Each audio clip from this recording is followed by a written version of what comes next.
And for Emma, this feels like regression because we all know how annoying it is to be obsessed with some guy for years, even when it goes against our better judgments. Ignore what my voice is doing. Woo!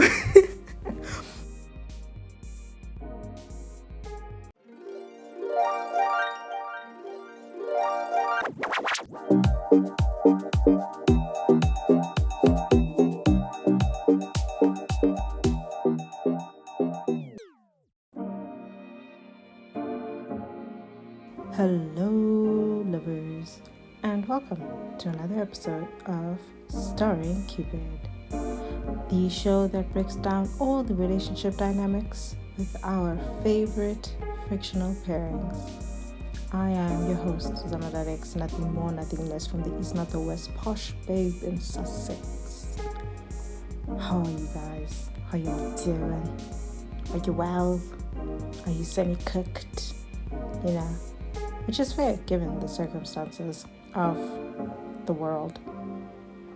I'm fine. I'm okay.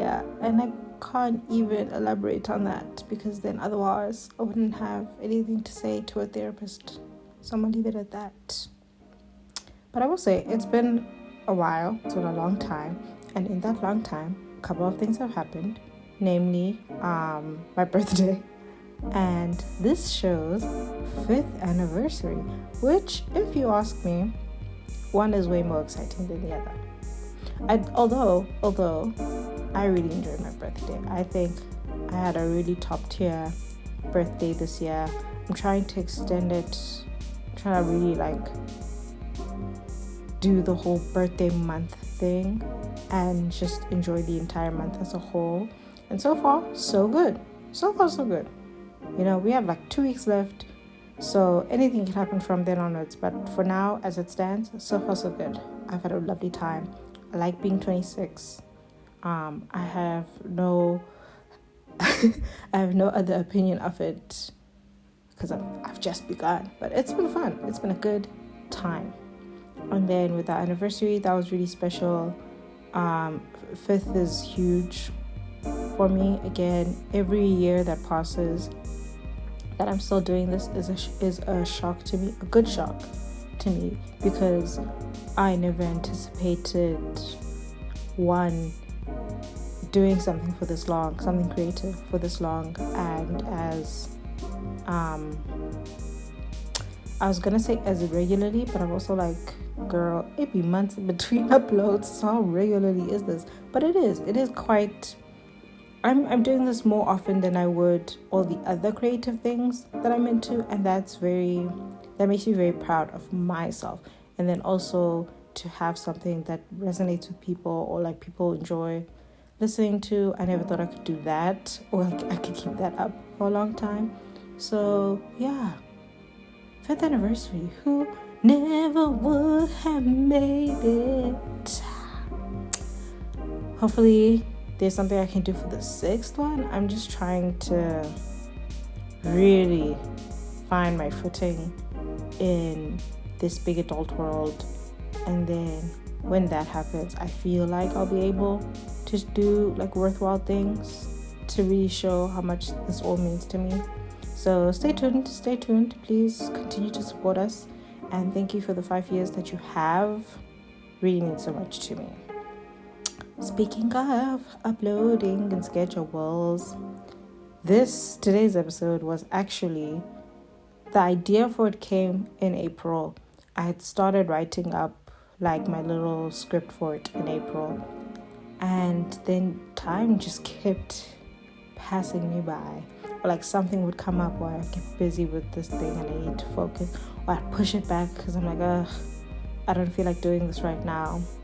Which is so funny that has led us to this upload in July, because July is actually way more relevant to our couple than if I had dropped it in April. So I guess this was divine timing. I'll say it was divine timing, not all the other stuff that I said earlier. Lovers, today I will be looking at the emotional roller coaster that is Emma Morley and Dexter Mayhew from the Netflix adaptation of One Day. I must specify further and say this is about the TV show One Day, which was made in 2023. I'm not talking about the movie One Day, which was made in 2011.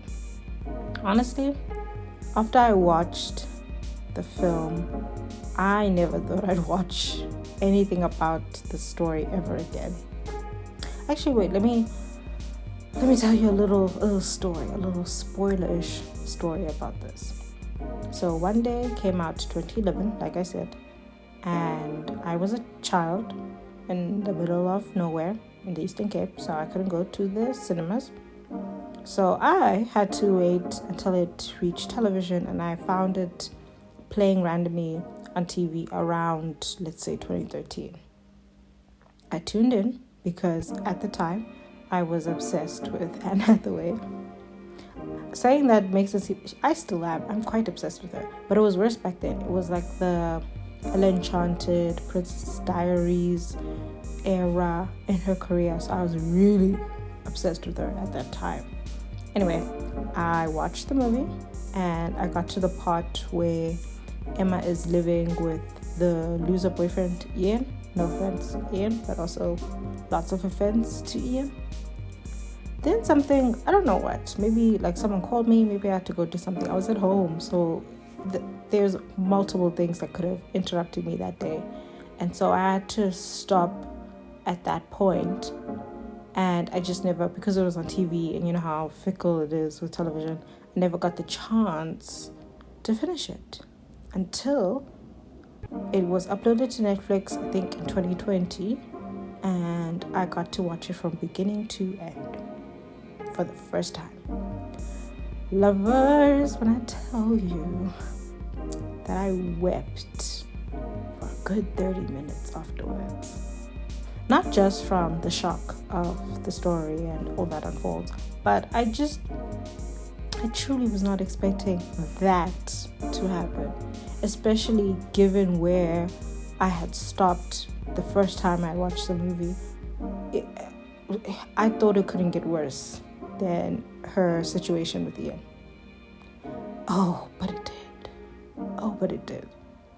Anyway, I had entertained the idea of covering this couple when the series first came out, and I can't tell you what stood in the way of that. I had this feeling where I just didn't want to do it. And then I introspected, I thought about it for a long time, and I think what my issue is that I really, really don't like Dexter. He was doing the most frustrating things, like back to back. It didn't feel like there was space for him to grow. Especially, remember, if you stop like midway through the movie, which I had that first time, by that point he really was just really annoying and self-centered and just frustrating. And I didn't think I was willing to endure talking about him or like analyzing this whole thing for an episode.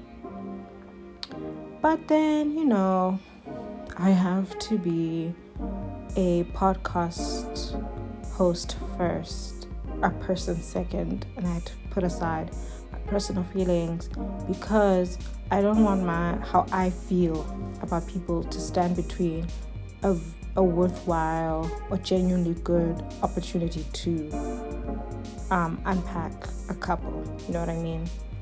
Like, there are couples that I've publicly refused to cover because of hate, but honestly, I think now, even if I could find an angle into them, a unique angle or an angle that like speaks to me or that I think people should think about, I would do it. I would cover them. I would put aside my hatred to cover them, because I think that the bigger factor here is always, what do I have to say on the matter? And I realized I had a lot to say about these two.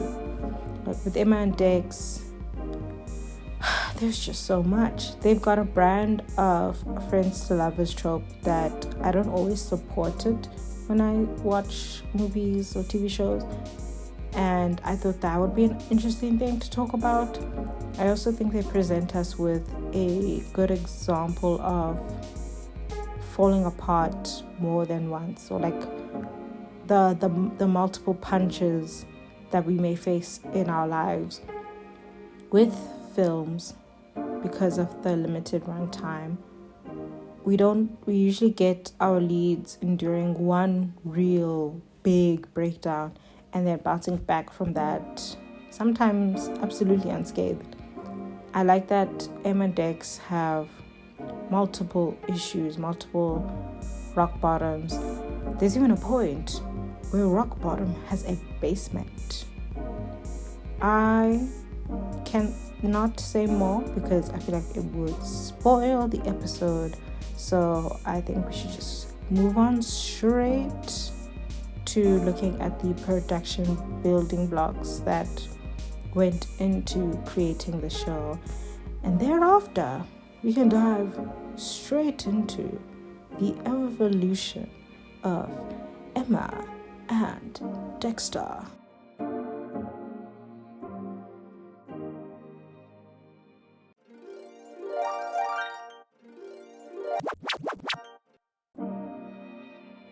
As I said before, this show was made in 2023. It was created by Nicole Taylor, who adapted the story from the novel of the same name by David Nichols. Nichols also served as an executive producer and writer for one of the episodes. If you've been listening to this show for a long time, you already know I probably sound like a broken record at this point, but I'm always happy when the original writer of something is a part of the production team. It just gives me hope that this is a faithful adaptation, or it gives me hope that the changes made are still serving the intentions that the original author had with this story, which is great for me because I will never read this book. I don't want to. I value my emotional stability, and I just think that if your adapted works are causing such a big emotional reaction out of me, I do not want to imagine what that original source material would do to me. So no thank you.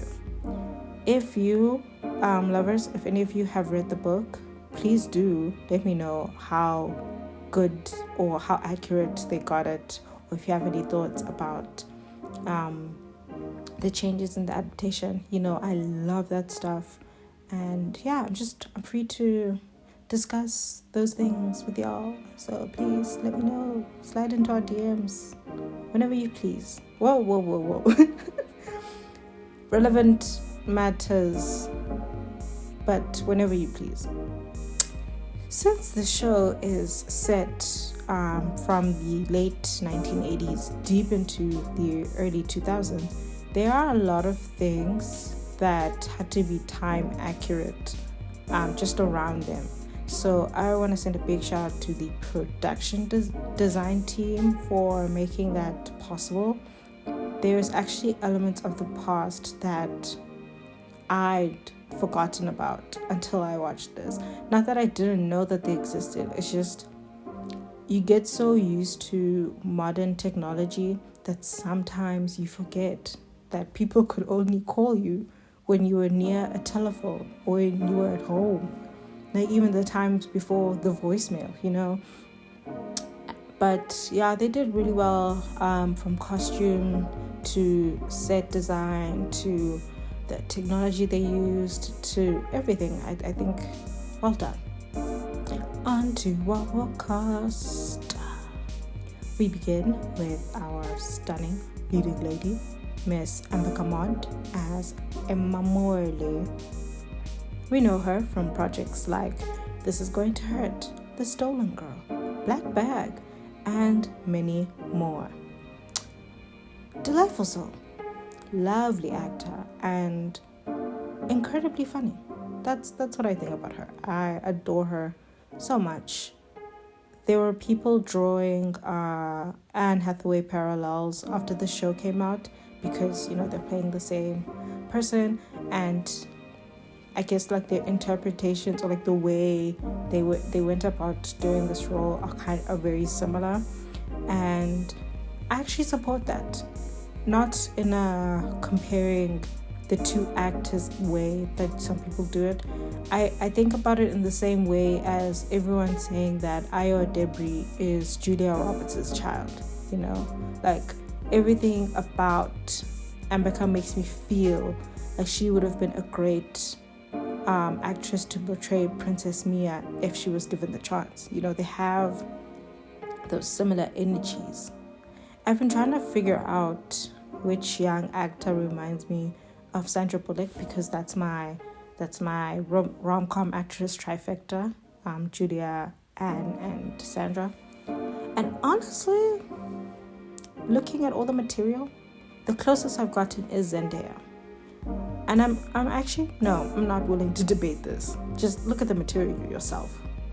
But yes, back to Ambika. Love her down. I love what she brought to this. I will be supporting her career from here on out with glee. Right beside her, we have Leo Woodall as Dexter Mayhew. Lovers, fun fact. For at least 5 of the 16 episodes of the show, I truly believed that Dexter's surname was Mayhem. I think what made it worse is at some point somebody does call him that, but like in a nicknamey sense. But because I already thought that was the case, it just made me believe it even more. And I know you're gonna be like, but Zama, there were like multiple people that said his name in the show, and I want to tell you, for some reason, I kept hearing Mayhem. And I thought it was such a drag king name, and I just respected it. I didn't question it. But yes, back to good Leo. You might know him from White Lotus, Bridget Jones, Mad About the Boy, Prime Target, Citadel, Cherry, and many more. Yeah, right then, Leo. You've grown on me. I knew who he was. I'd had him in my peripheral vision as his career progressed, but it took a minute, and now it's happened. And I'll tell you what did it. That silly Actors on Actors interview he did with Nicholas Galitzine. Something about, I don't know, two buds hanging out, or I guess like the chemistry of their conversation rubbed off on me, and now I was just, I don't know, I feel won over. He won me over. He wasn't trying. It wasn't his intention walking into that room, but it happened.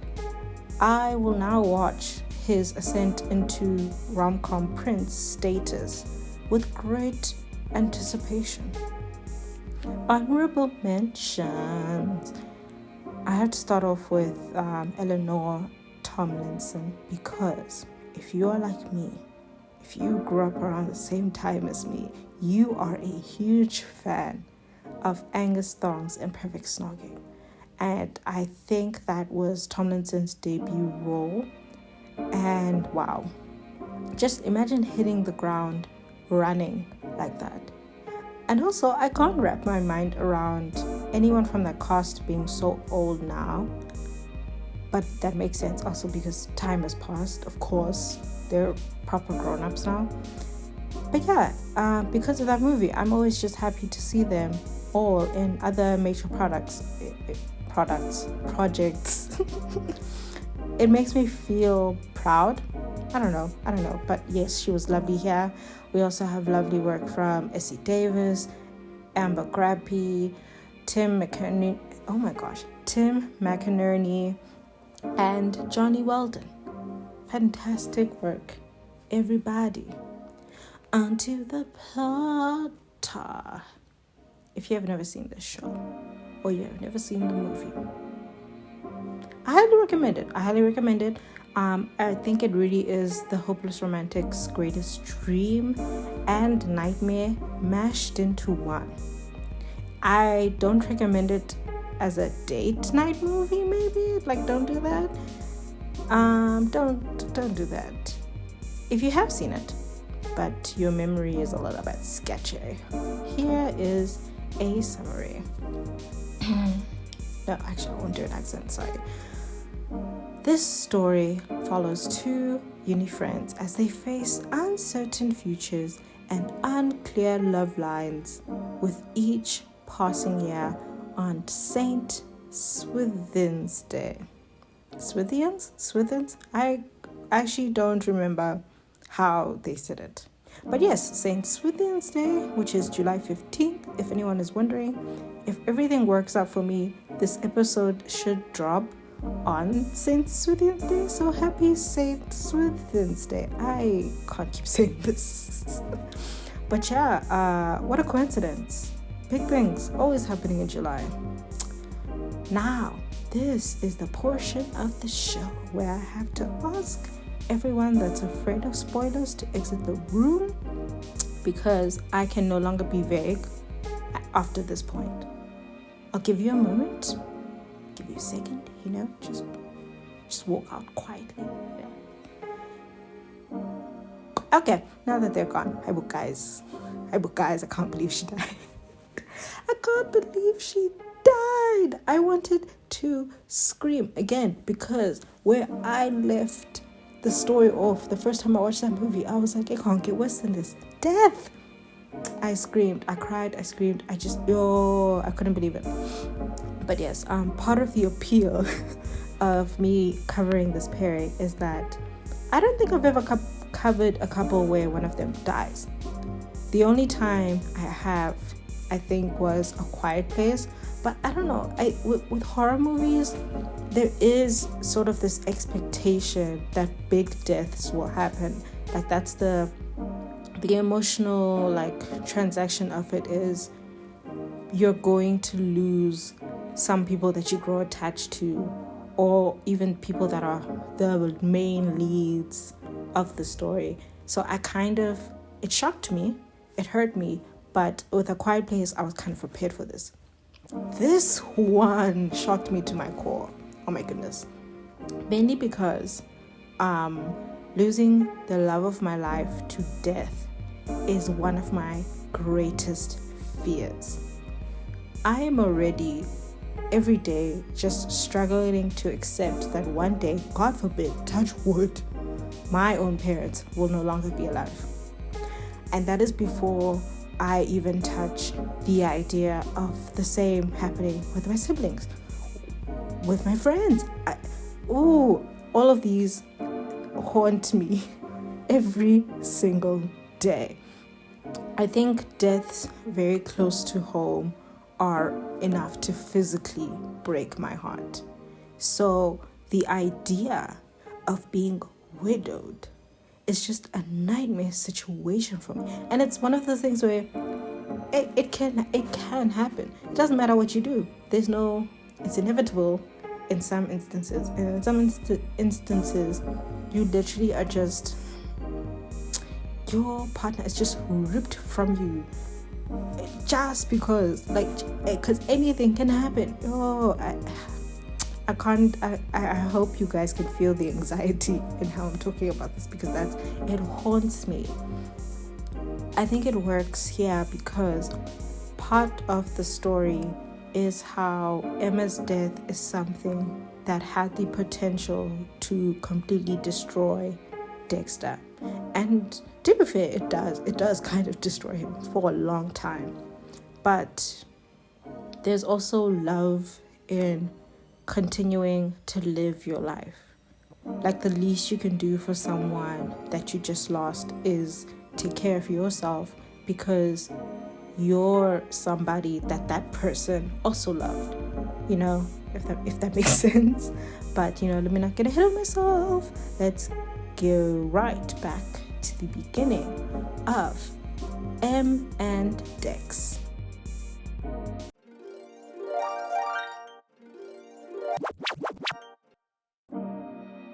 This is a dynamic that tickles me because it's so interesting, both complimentary and derogatory. The writer plays off this idea, this rom-com trope of a quirky, nerdy girl like Emma catching the attention of a hot, popular boy like Dexter.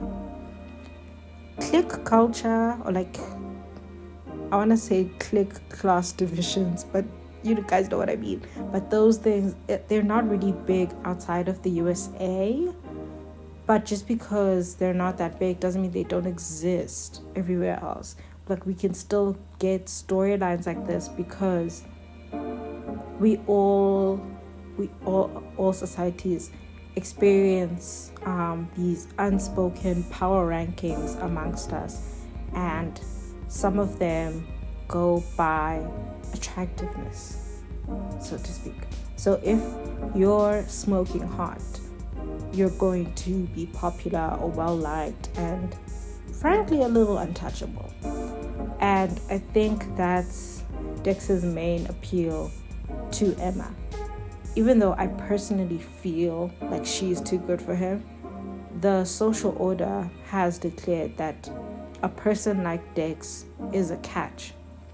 So it's really confusing to her when this certified catch actually pays attention to her. And I think Emma reacts exactly like I would. She royally fumbles her opportunity. Side note, while I have you, I absolutely love it when women have a guy over with the intentions to get freaky deaky, and then the women just immediately freak them out with their vibe. You know what I mean? Like, imagine going over to someone's house for hot sex and instead they break into a rant about modern literature or like the politics of the time, things like that. I love that so much. I wish that upon everyone, in the sense that I want everyone to be themselves as soon as possible.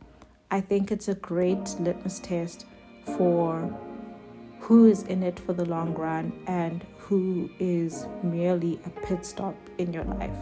So ladies, if you're listening, at your earliest convenience, freak that man out so that he won't be shocked in the future. But yes, back to the story. What was I saying? Oh yes, what I like about the pilot episode is that they basically get the sexual tension stuff out of the way, sort of, kind of. But had they not had that first almost night together, I feel like the sexual tension would persist throughout the story and eventually just get old or boring for us.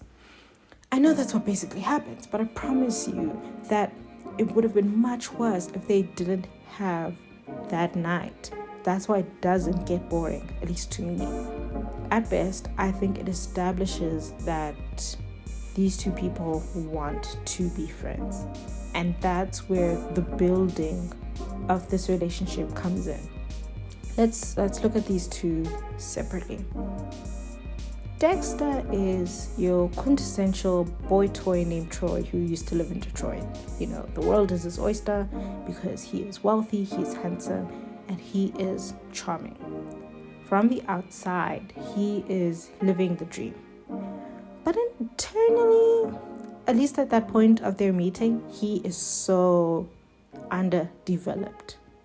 Because in contrast, Emma, at that point in their first meeting, is his first serious platonic female friend. And I think linking back to that's the importance of them getting the sexy bits out of the way, because now he kind of has to see Emma as a human being. That's all he can see her as. I'm not saying that Dexter Mayhew was using women like toilet paper. I'm saying that if you, as a man, only have women around you with sexual intentions, maybe you're not acting on them right now, but you would, or you plan to, if that is your only connection to the women in your life, then you are emotionally shutting off a part of yourself to every woman that you meet. Case in point, I think Dex only has like 3 real relationships in the course of the story, and this is a story that spans, I think, 2 decades, so that is a bit insane. One of those relationships being his ex-wife and co-parent. He only truly connects with them as his friendship with Emma persists, mainly because homegirl was always willing to call him out. And if you don't have women that are close to you in a non-romantic, non-sexual sense, they're not going to be around long enough to tell you your business. Or maybe they'll try to tell you your business and then you won't listen, because to you, this is a person in the revolving door of your life. You don't want to listen to them. So with Emma, his friendship with Emma standing the test of time, she gets those opportunities. She gets those chances to be like, you're acting a bit funny. In that way, I think she fills in for his mother, who was the only other person that could do that, or who could get away with doing that. Now, I already hear the people saying Freud can't keep getting away with this. And I agree, guys. I understand that this is nasty. It is very odd that the only 2 women that you really listen to are your mother and your friend is like your mother. But this brings me back to the building part I was talking about. Had Emma really pursued Dex from that first meeting, she'd be getting the worst version of him. And I don't think they would have lasted a month.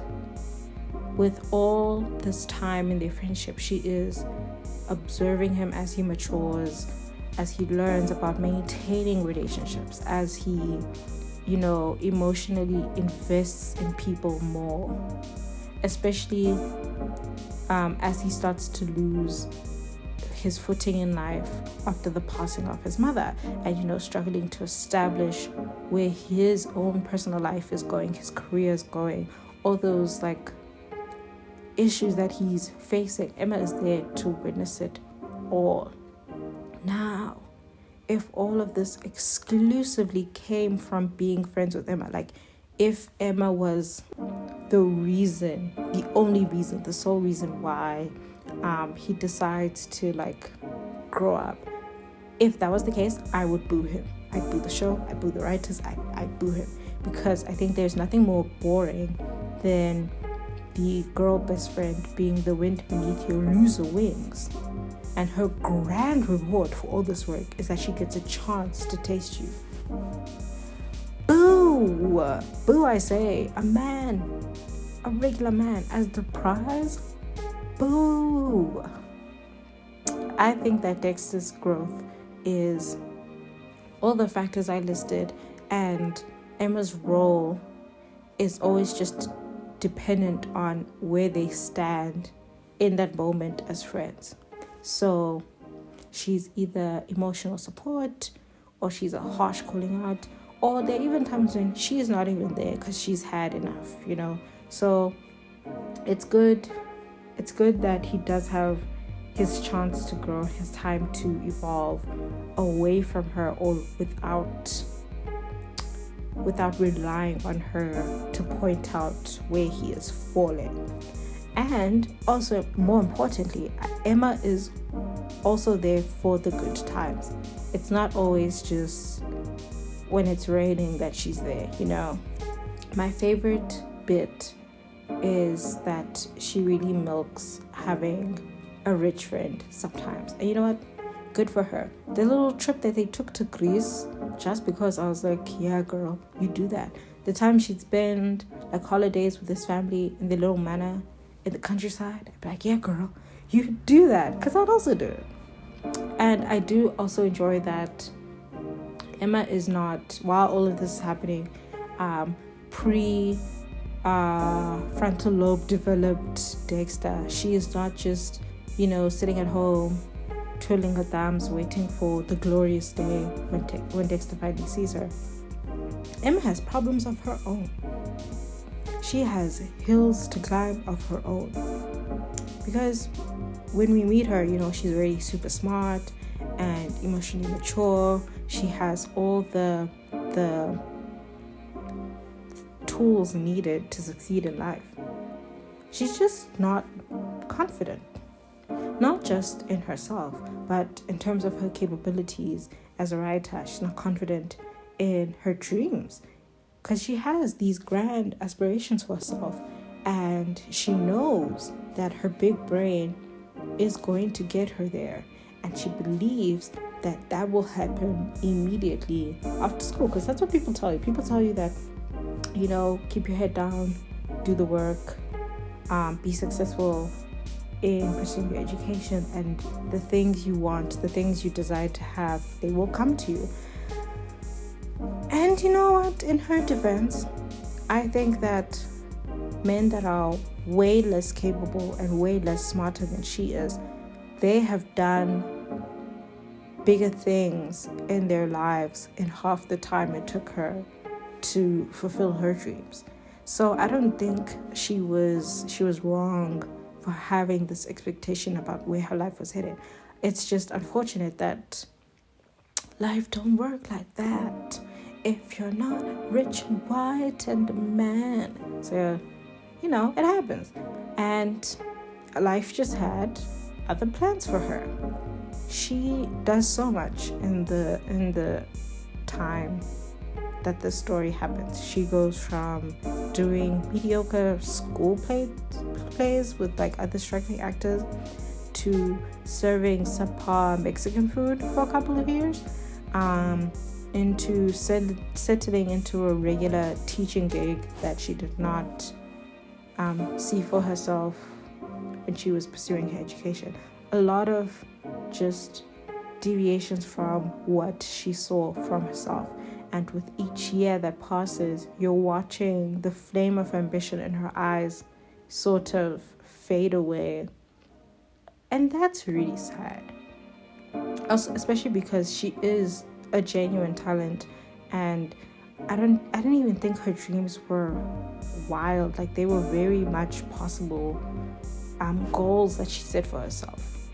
And almost on the opposite spectrum to Dex, because even the silly jobs that Dex falls into, they were for him, they were doing him much better than what Emma was doing. Does that make sense? They were benefiting him better? Yeah, you know what I mean? Like, the jobs that he didn't even care about, like, they were still better for him than all the things that Emma was like enduring to get to the point where she was fulfilling her goals. And I think she let this tear away at her original dreams, and then that's where Dex's friendship steps in.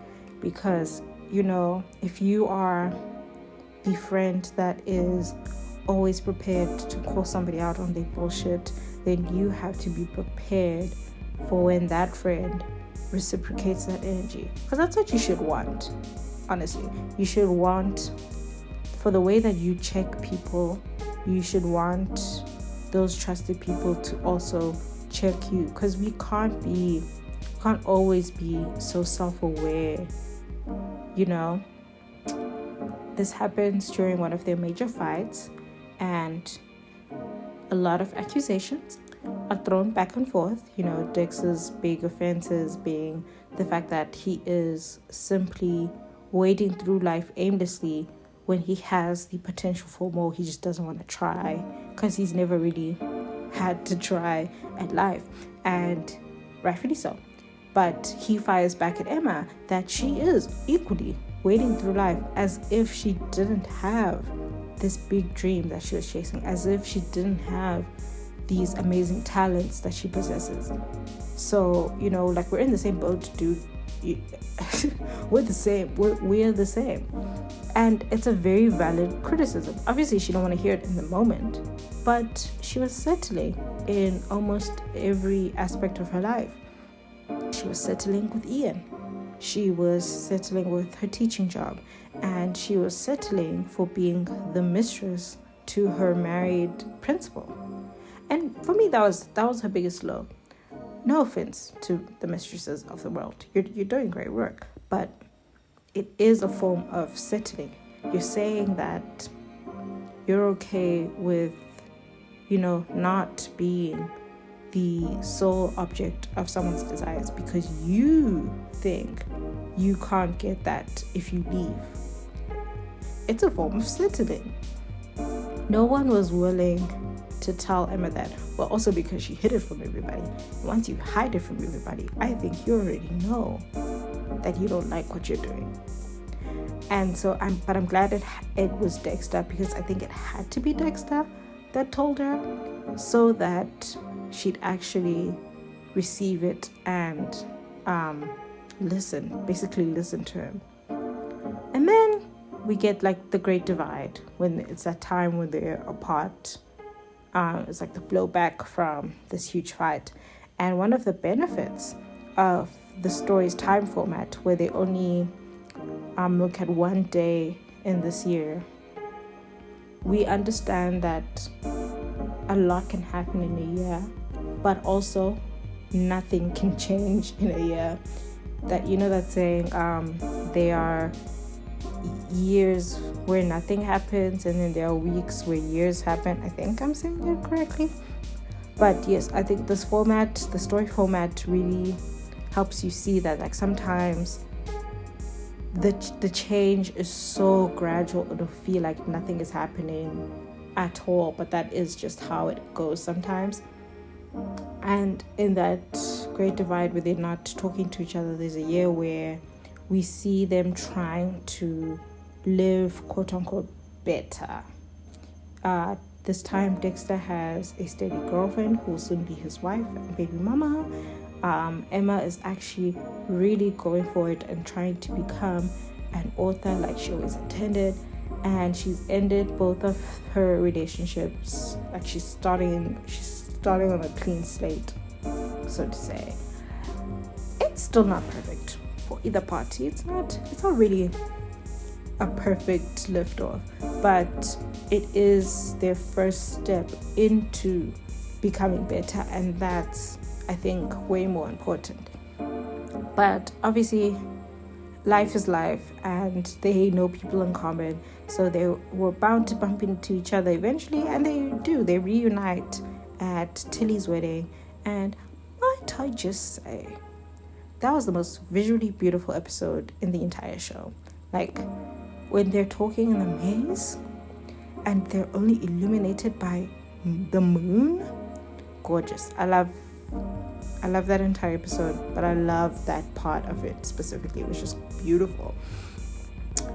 Normally, in considering how the dynamic works, this would be the part where we get our satisfying love story. Like, they reunite and they realize this was silly, we shouldn't have done this, and then other realizations come to be. But Dex announces that he's about to be a husband and a daddy, so that's another kind of pushback on their relationship timeline, and it brings them back together, but as friends.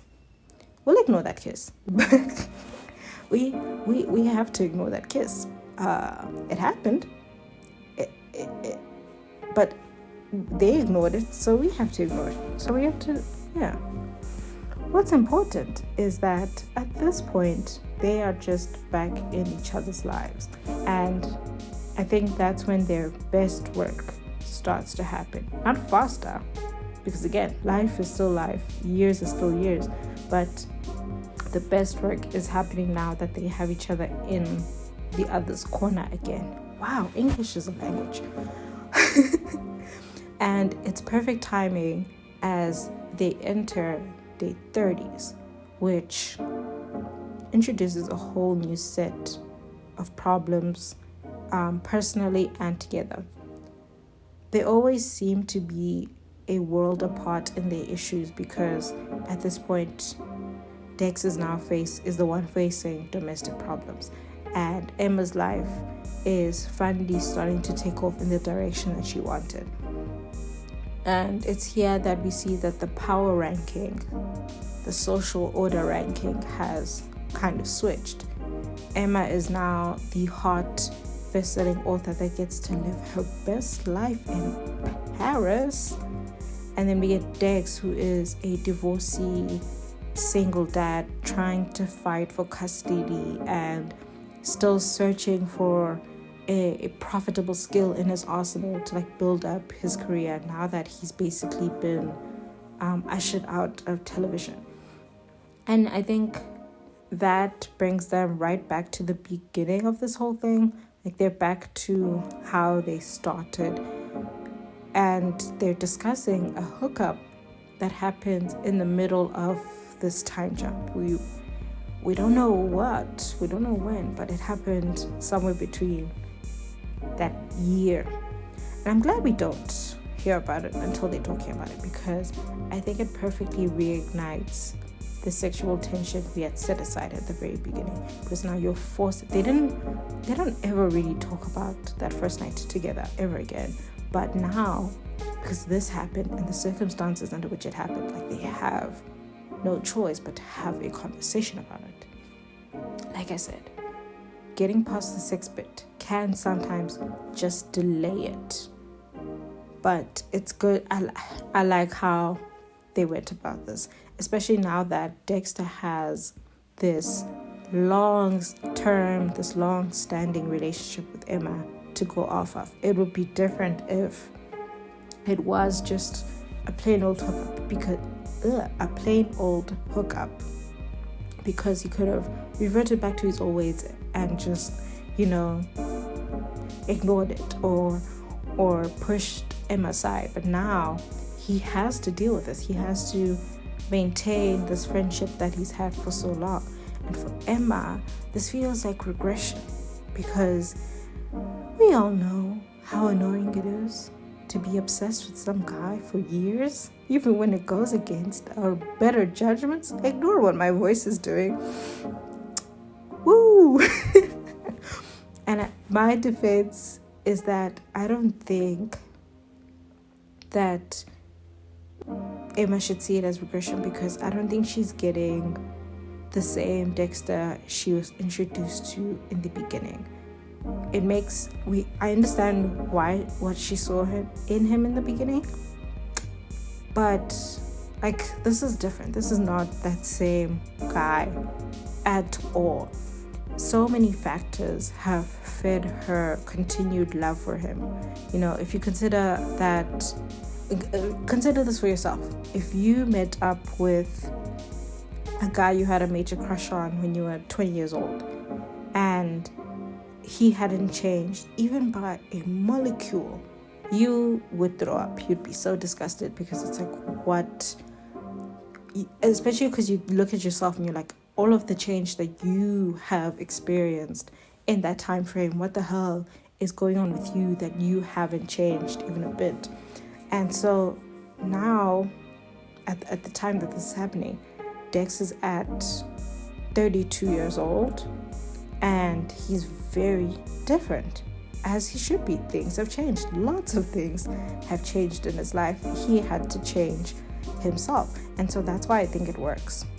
And it works for such a long time. And it makes the coming together of the two so rewarding, because now is the right time. Now it works. Now they fit into each other's lives, and they help each other through this new stage in their lives and the new ambitions they've had to set for themselves, to adapt to everything.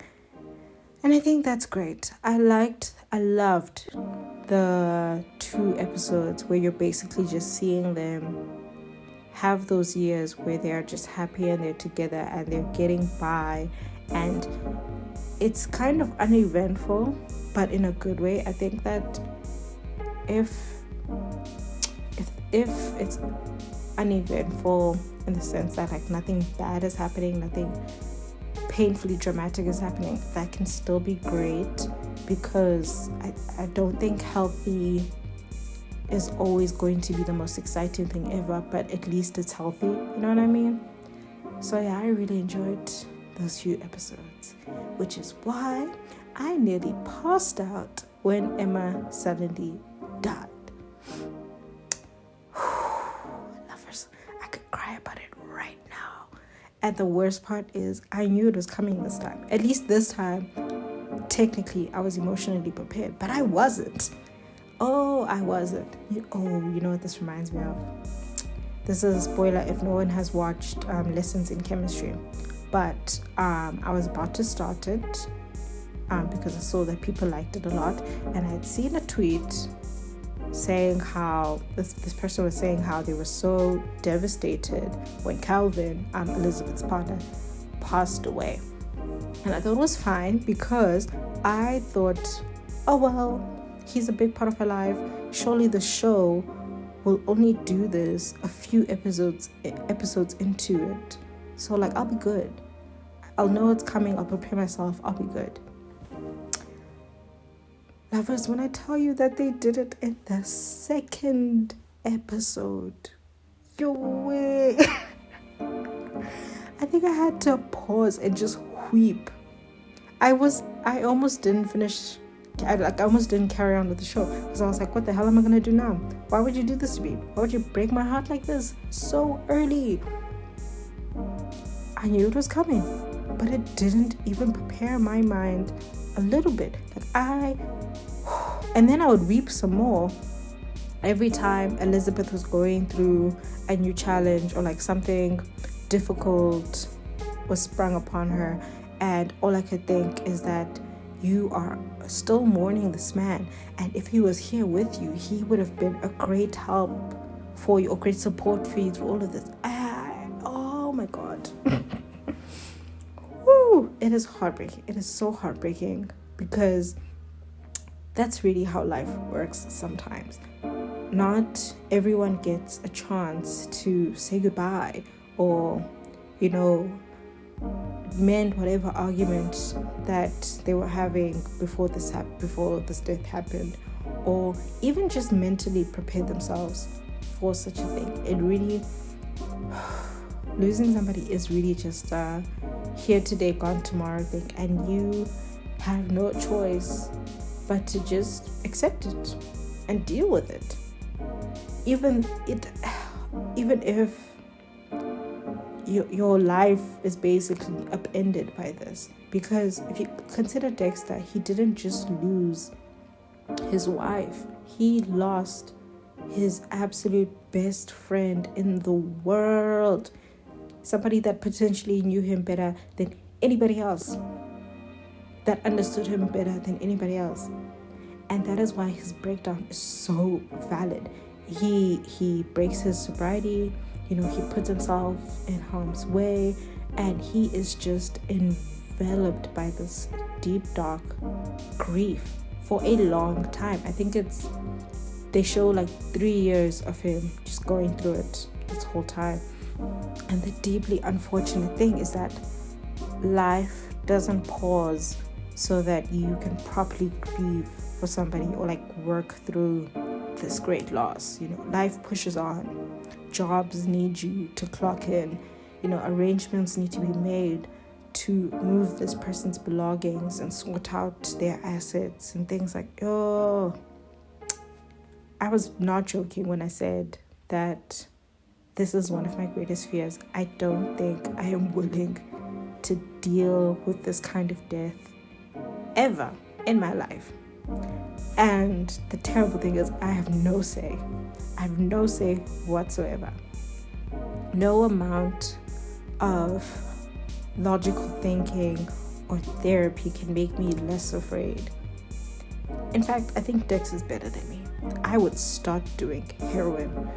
I would tell my baby mama she can keep that child, and then I'd start doing hard drugs. But thank God he doesn't. Thank God he does not go down that path. And that kind of leads me to the point I'd started presenting in the intro part. Sometimes we lose people and our natural response is that we've lost our reason to continue living, when in reality, the best thing we can do for that person is persevere, is continue to live. Someone that loves you as much as we see that Emma loves Dexter, they would want you to continue living a beautiful life. Because if you think about it, we all want the best for the people we love.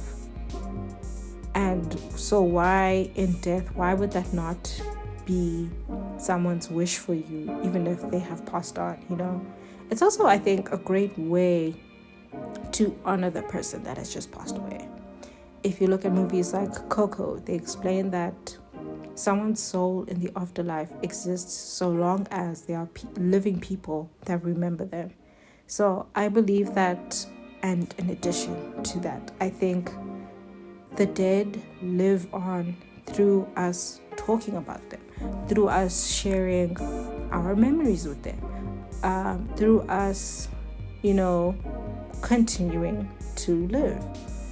Even in the show, the idea of all of those people, her friends, Dexter's family, all of them gathering together or doing something monumental for Emma's death anniversary is a way to keep her memory alive.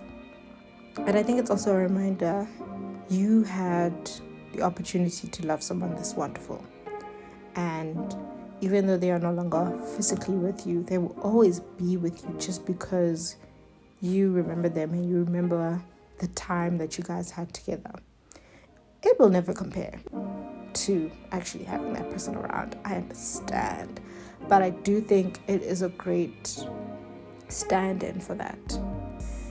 And with Dex, it's his final stage of the full transformation, full evolution, let me say. He has grown into a man that is honorable, emotionally healthy, and at peace with himself. He really had the opportunity to just surrender to his pain and let his life wilt away. But now he had things to care for.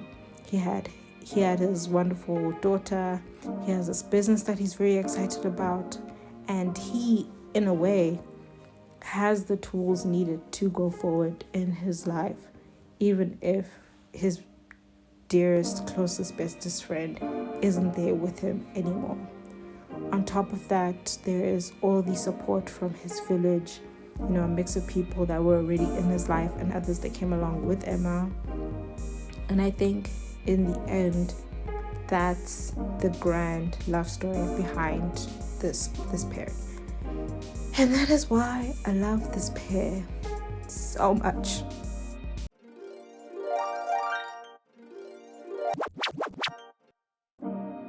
Likes and dislikes time. Where does one begin? I really liked how they did the time jumping. I will not stop singing the praises of books being adapted into TV shows, and this show is a grand example of how you can effectively use this unique format. Each episode covers a different year for this pair.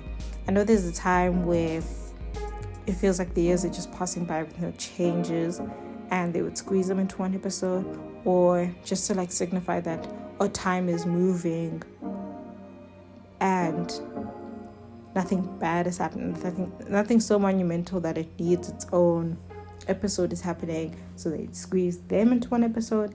And even then, even those times felt appropriate, it felt right. And so love that. I liked the music.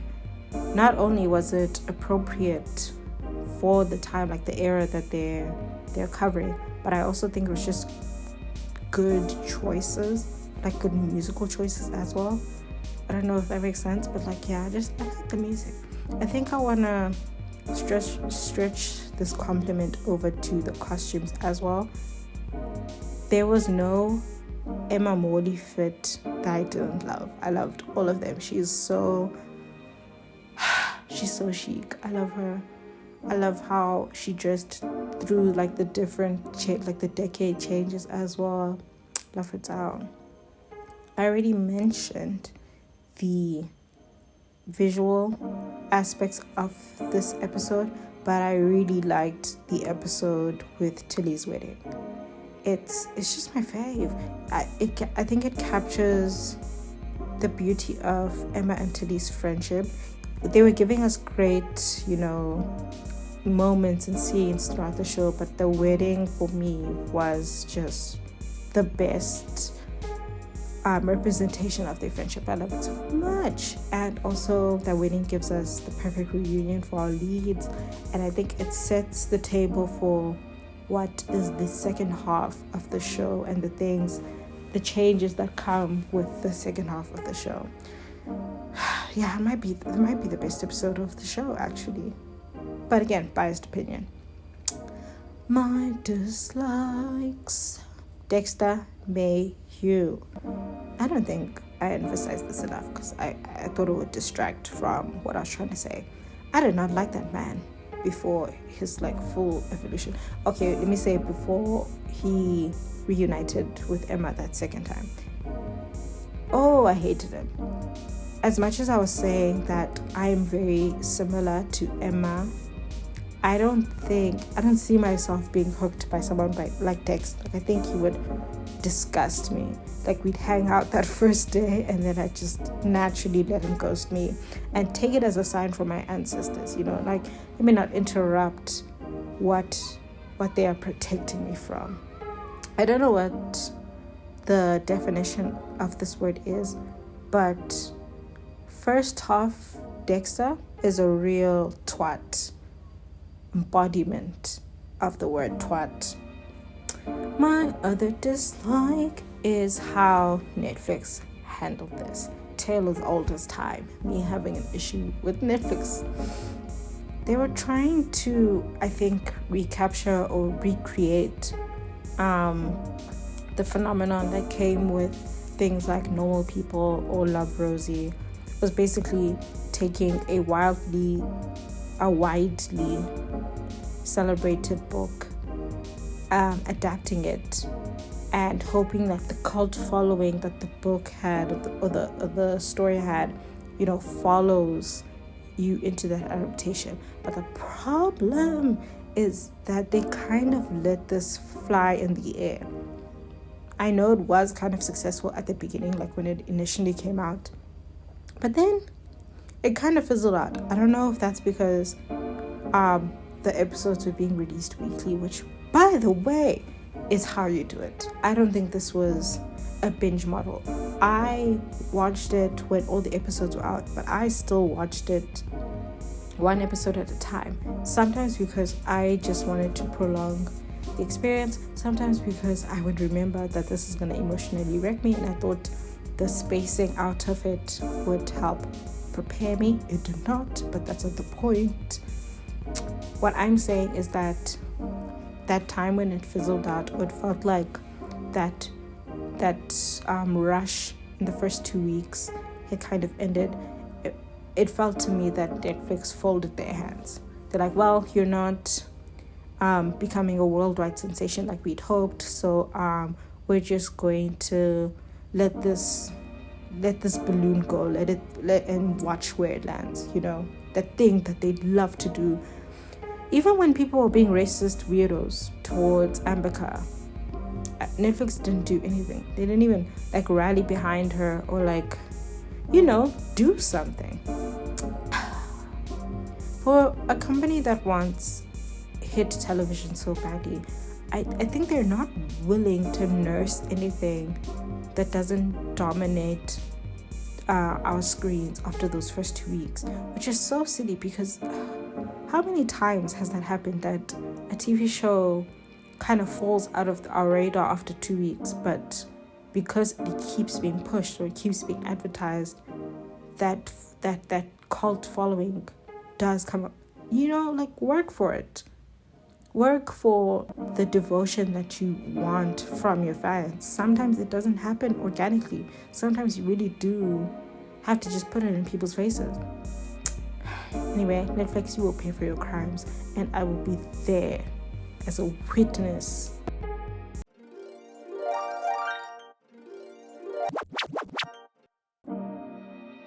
You've reached the end of the program. And what did we learn today, class? Zama is really scared of death. That's what we learned. That's all that we had as a takeaway from this.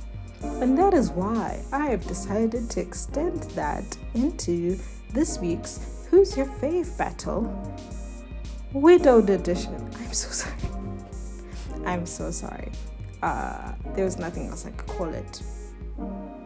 In this corner, we have Elizabeth Zott and Calvin Evans from Lessons in Chemistry versus Almit and Tobias from We Live in Time. Just two very devastating stories that haven't left my mind since I watched them.